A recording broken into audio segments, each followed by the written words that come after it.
Let me tell you a story about a man named Dan. A good old boy, did all the fishing he could stand. Took city folks about and they got finger-licking food that only a skilled guide could put them in that mood. A good mood. Well, he married a sweetie and raised himself some kids. They grew up strong and sweet and nothin' wrong they did. Rode their bikes and went swimming across the way, then off to school, the American way. Good kids. Now his lady was right by his side. I think 'twas pretty smart, 'cause their little business strived. People would smile when they pulled those whoppers in, and he made a livin' just by making people grin. Kind man. I's an old sickly fool, forgot to follow God's rules.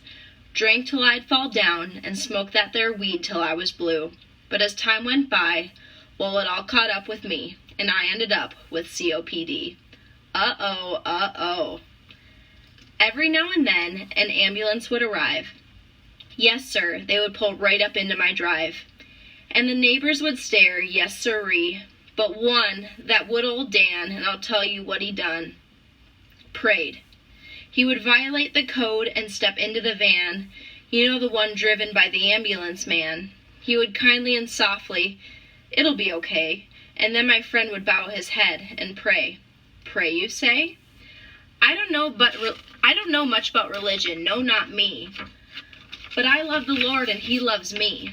And whomever you talk to in your time of need, God would be the guy, 'cause He hears your prayers indeed. Higher power. I ain't no fool, and I don't discriminate. If you was a Buddhist or a Muslim, that's okay.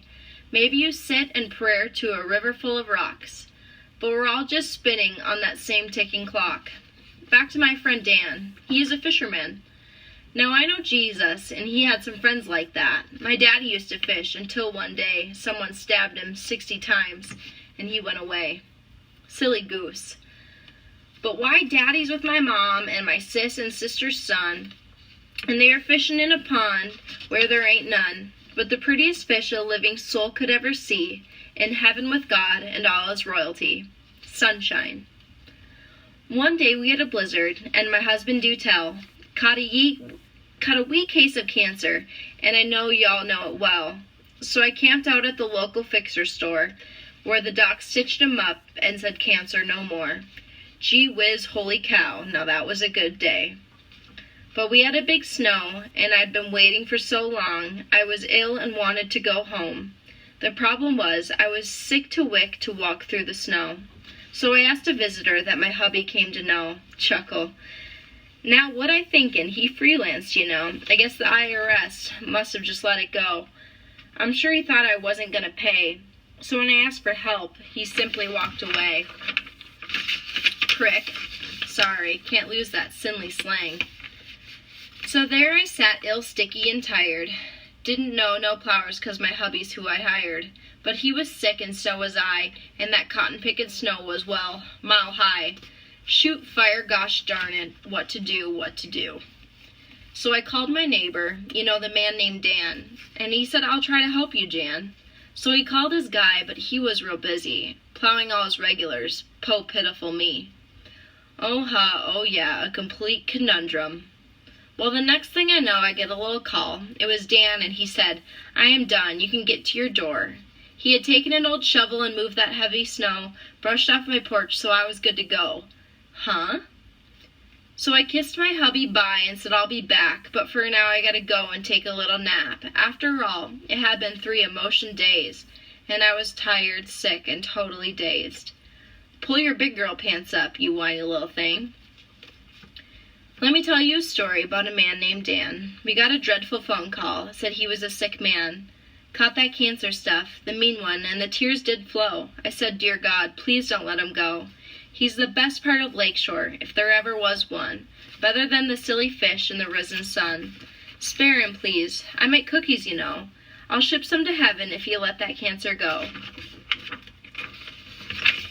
The air. Sometimes I just freeze in time and wonder about suffering of others, not mine. I'm used to pain, no opiates for me. Oh no, 'cause I just a wee bit too crazy. So they say, yep they do. So I sat myself down and thought for a while, and utilized that part of my brain that wasn't filed.